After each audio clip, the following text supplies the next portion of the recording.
Hello, everybody. This is story time with Teacher Samii. I have a few good stories for us to read today. I'm excited. Let me pull it up. Let's start off with The Girl Who Thought in Pictures.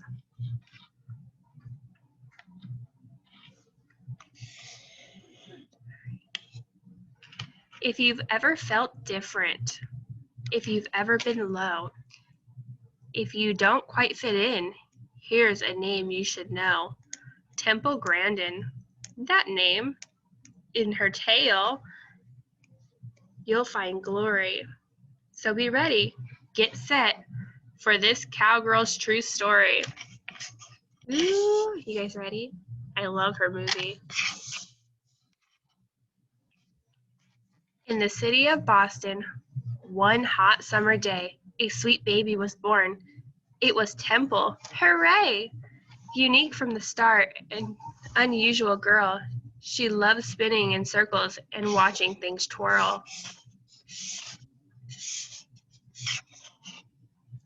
But some things she hated, like certain loud sounds or bright crowded places, large cities and towns. Frilly dresses with tags made her itch, pull, and tug. Some things else that she hated, a big, squeezy hug. Ooh, I don't know about that.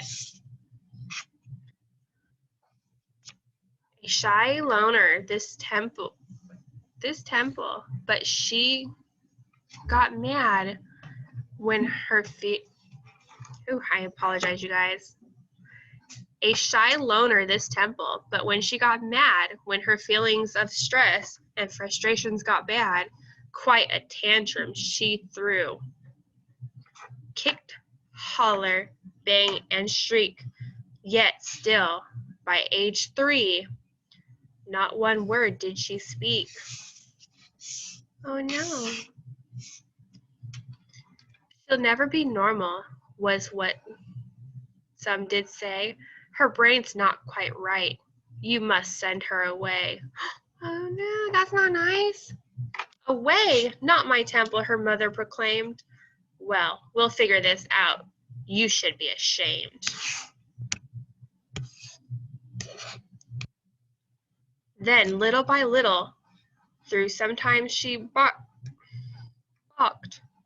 Special teachers helped Temple, and one day she talked. Yay. And that thing with her brain, it was autism, see? She was different, not less. They all finally agreed. Like most kids her age, she loved ice cream and art, but the way Temple thought, that's what set her apart. If something was mentioned, for instance, a fly, in her mind, she would see dozens of photos buzz by. When the time came for school, let's just say that was hard. Kids taunted and chased her all over the yard. They picked on poor Temple, how crazy it drove her. They teased her for saying things over and over. Ooh, look at her.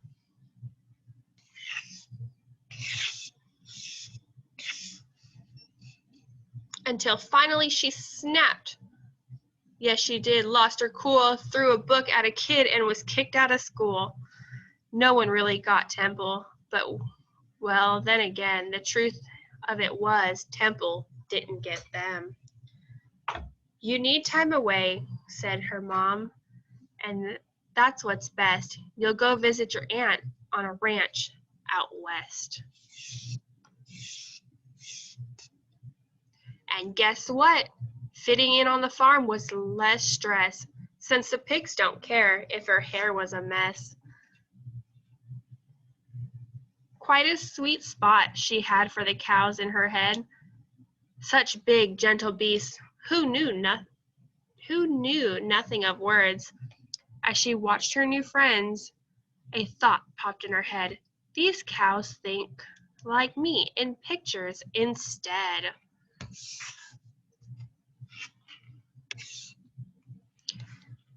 At a new school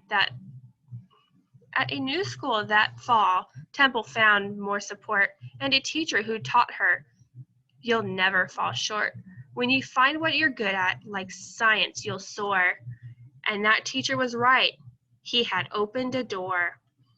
So she built a machine that she'd see on the farm, an invention that hugged her with boards and not arms. It worked. She had done it from memory, it's true. And just like that, and just like the cows, that made Temple calm too.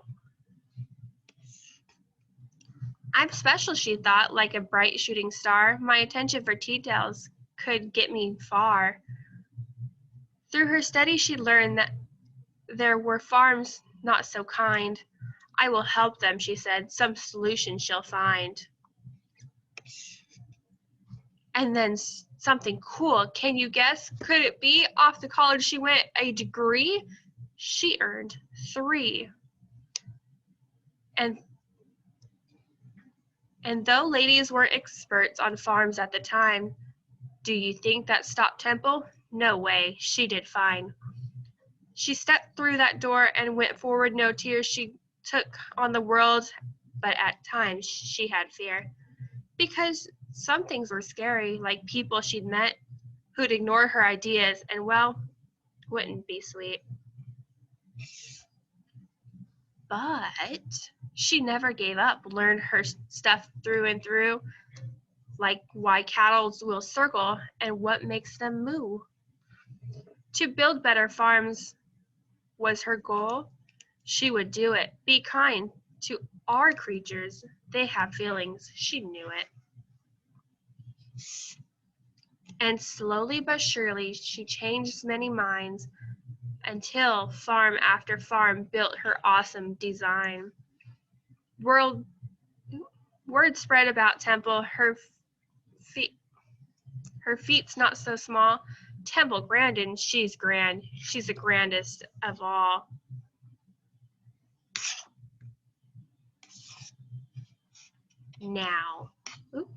Now, for these things and more, she won honors and prizes, and a movie was made. But the biggest surprise is that girl was the feature that couldn't be bleaker. Yes, the one silent girl, she is now a big speaker. Today she spreads hope with all her stories and speeches. From New York to Sydney to Rome, Temple teaches. Each person is special, so unique are our minds. This world needs your ideas, and it takes brains of all kinds. So here is a lesson. Feeling odd or offbeat, being different might just be what makes you so neat. Don't let doubt hold you back, not for 1 minute more. Stand tall like Temple, march right through that door. Let's read the message from Temple. Dear readers, as a child, I was really glad that my mother always encouraged my ability in art. I encourage you to find something you are good at and work on developing it. If you are interested in becoming scientists like me, find new ways to look at things, such as microscopes and telescopes, explore nature, think up your own hands on science experiments. Keep learning, especially from your mistakes. From Temple Grandin.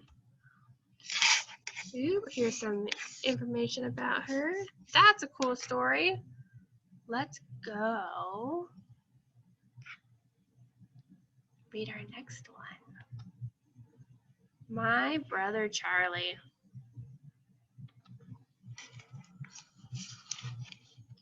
Ready?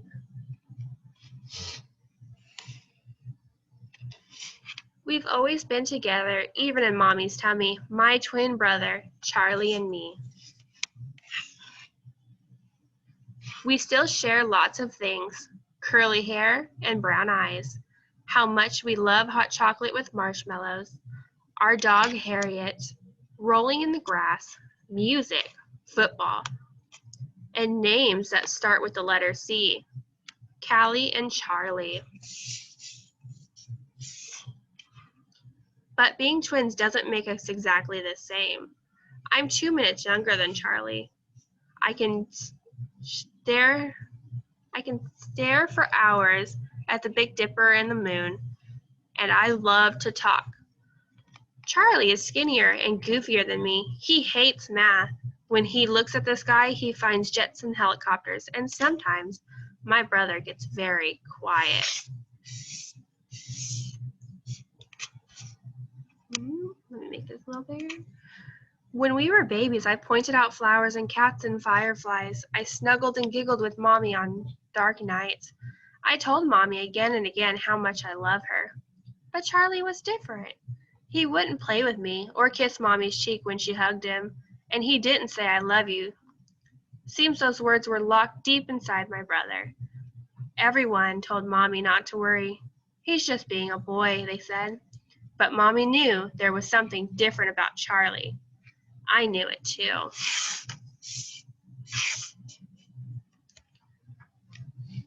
As we grew older, Mommy watched Charlie very carefully. She and I could see he was struggling when Mommy discovered that Charlie's brain worked in a special way because Charlie has autism. It's harder for Charlie to make friends or show his feelings or stay safe. One doctor even told Mommy that Charlie would never say I love you. That made Mommy and me saddest of all. I have learned from Charlie that love doesn't always come from what you say. It can also come from what you do.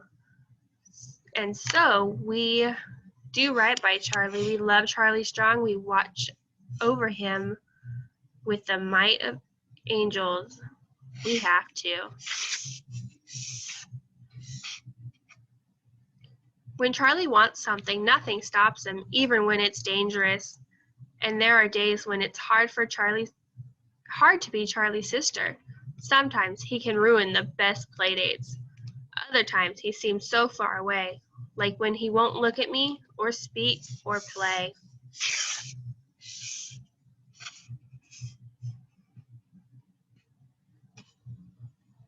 I wish I could crawl inside Charlie's world to move things around for him and me.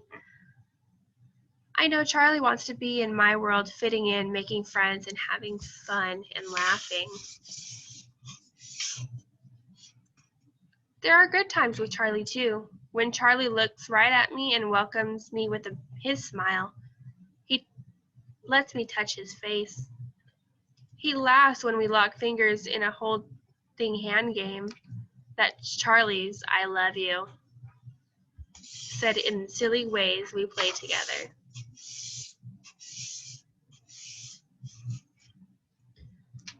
Charlie is good at so much. He knows the names of all the American presidents.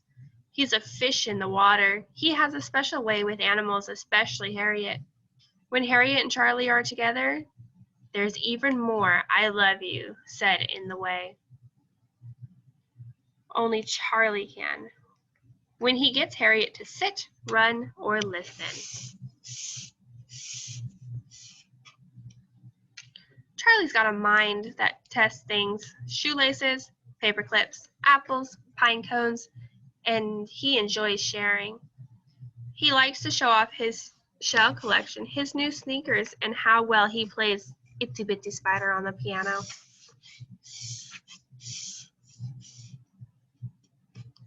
Charlie likes to share how sweet he is and how much he cares about other people.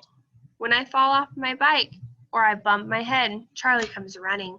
He always makes my hurt feel better with the caring that comes from his eyes. Sometimes when Charlie can't find the words, when they unlock themselves from inside him, he does say, I love you.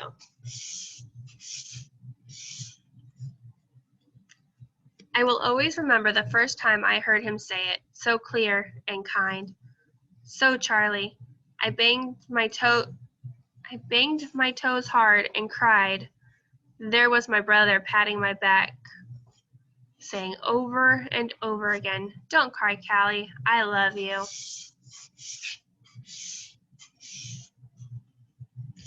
It wasn't just the words that were so strong. It was the love that Charlie showed me just by being there. "I love you too, Charlie," came from me fast. Charlie has autism, but autism doesn't have Charlie. If you ever get to meet my brother, you'll feel lucky to be his friend. He won't care if you have the coolest sneakers or if you have the best, or if you are the best at sports.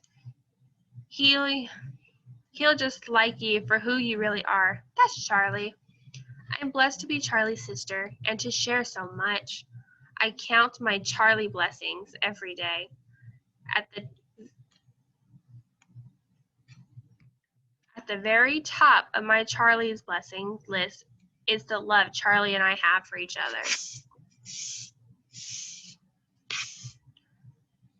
Said in so many ways.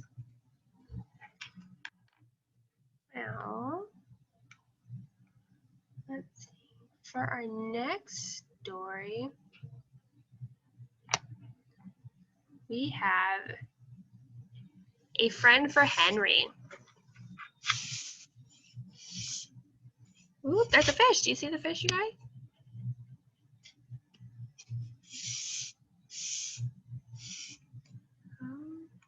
Let's get it a little bigger so I can read it. In classroom 6, second left down the hall, Henry was looking for a friend.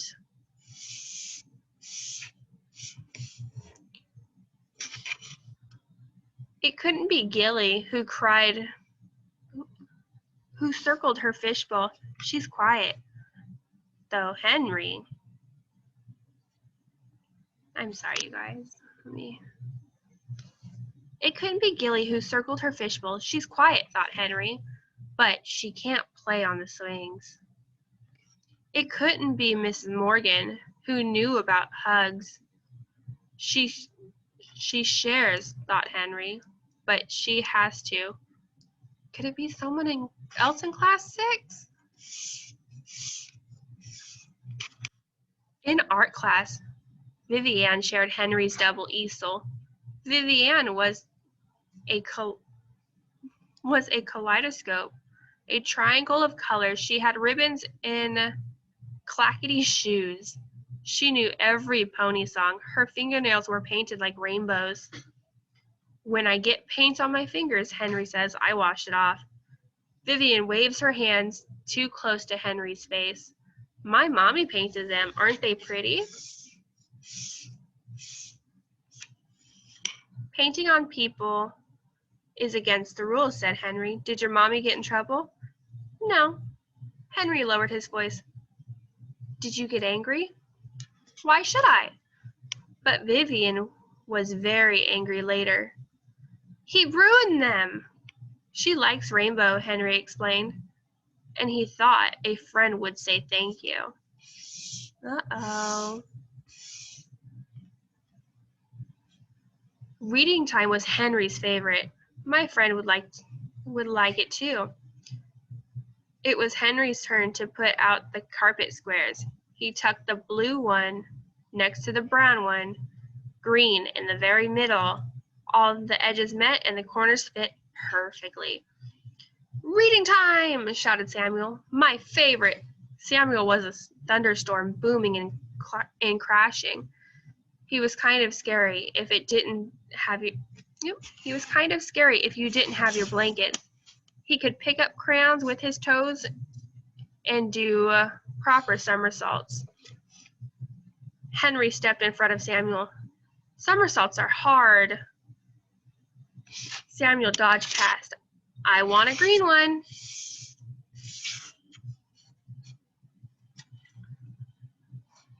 Wait, Henry's throat felt tight. They're perfect. Mine's a magic carpet from a genie's lamp, said Samuel.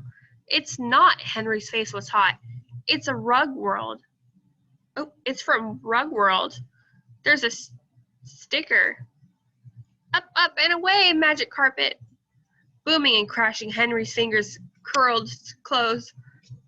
If friend listens. Ooh, he's mad. Henry, Mrs. Morgan knelt in front of him. Sit with me, please. Henry did, but he couldn't see the pictures, and his carpet square was brown.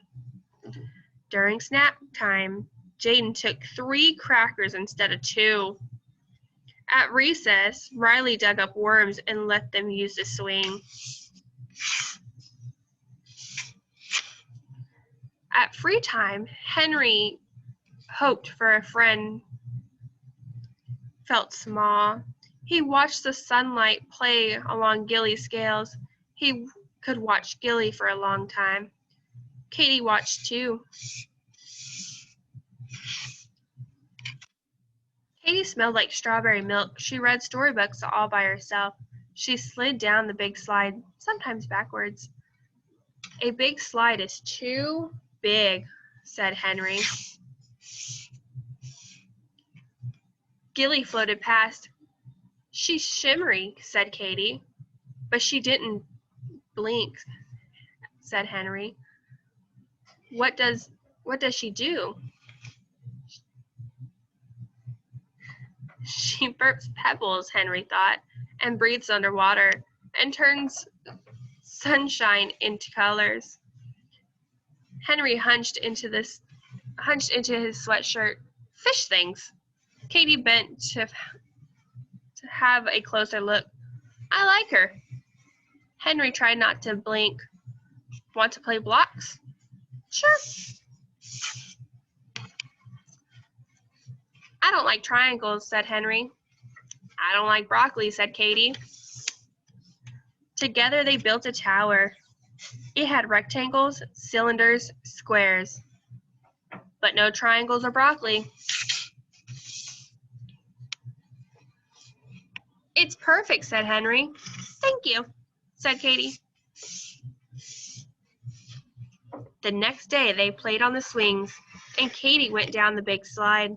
Henry waited at the bottom for his friends. Ooh, look at, he has a blue square now. That's so cool to have a friend.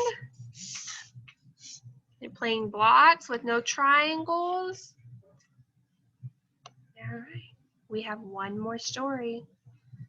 Don't hug Doug. He doesn't like it. Look, he's saying, it's just not my thing. All right.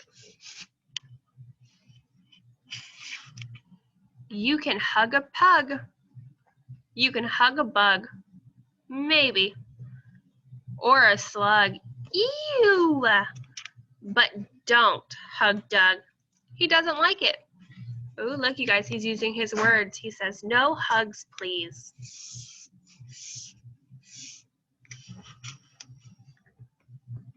You can hug a Valentine. Oh, look how sweet. Or a porcupine. Don't recommend it. Or a Frankenstein. But don't hug Doug. He doesn't like it. Look, he's saying, seriously, no hugs.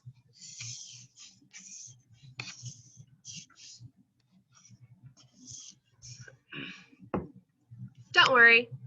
Doug likes you. He just doesn't like hugs. Doug thinks hugs are too squeezy, too squashy, too smushy, and too squishy.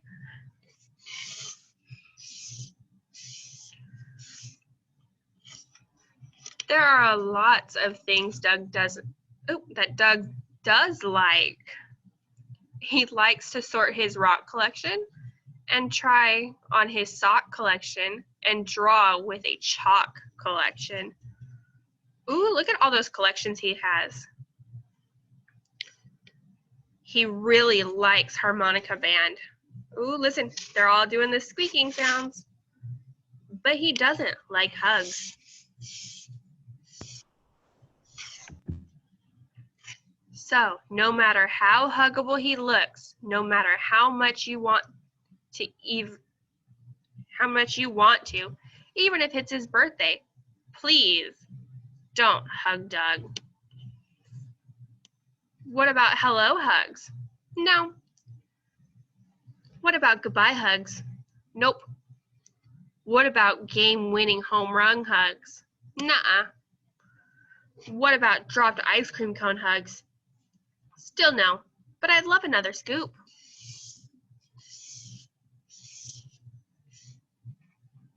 There's only one kind of hug Doug likes.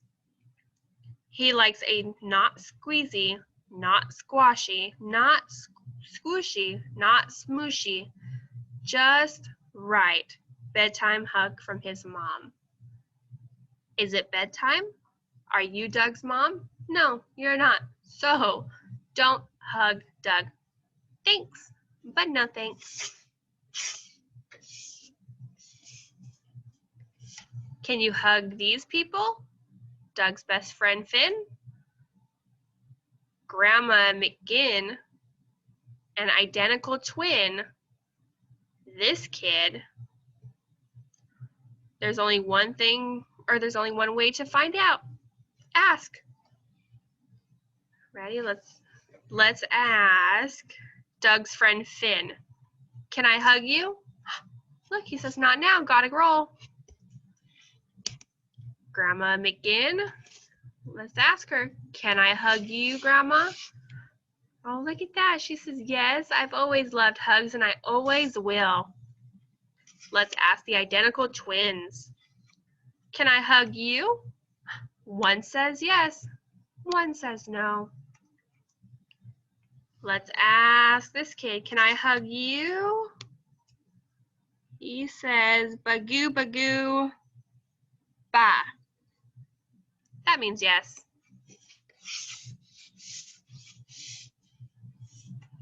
Can I hug Doug's pet potbelly pig? Ask. Can we hug your potbelly pig? Yes, she loves hugs, but be gentle. She's a little scared of strangers.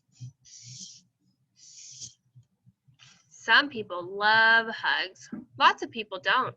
And lots of people are somewhere in the middle. Who here likes hugs? Oop, there's some saying. Let's see if I can get my mouse in there. I do. I love hugs. Me too. I love a hug right now. I don't. Me neither. Never have. Hugs? Ugh. From certain people. Sometimes. When I'm sad. On Tuesdays. See? Not everybody likes hugs and some do. So, can you hug Doug? No, he doesn't like it. Oh, nay. Oh, nay. Okay. Oh, sorry. Oh, nay, okay. It's Pig Latin. But he does like you, and he likes high fives. Doug is a master of high fives. You have straight five, double five, side five, low five, spinny fives, elbow fives, jump fives, granny fives, piggy fives, Franken fives, and puppy fives.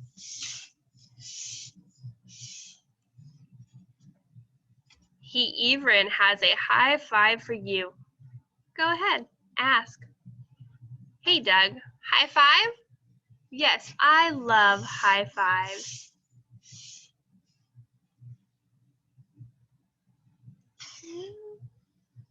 I think we did this page already. Oh, it's a back page. Thank you, you guys, for joining me today. I hope you guys enjoyed the books. Oh, you guys snuck on. Hi, Michael. Hi, Noah. Enjoy your 3-day weekend. We will see you on Tuesday. Bye.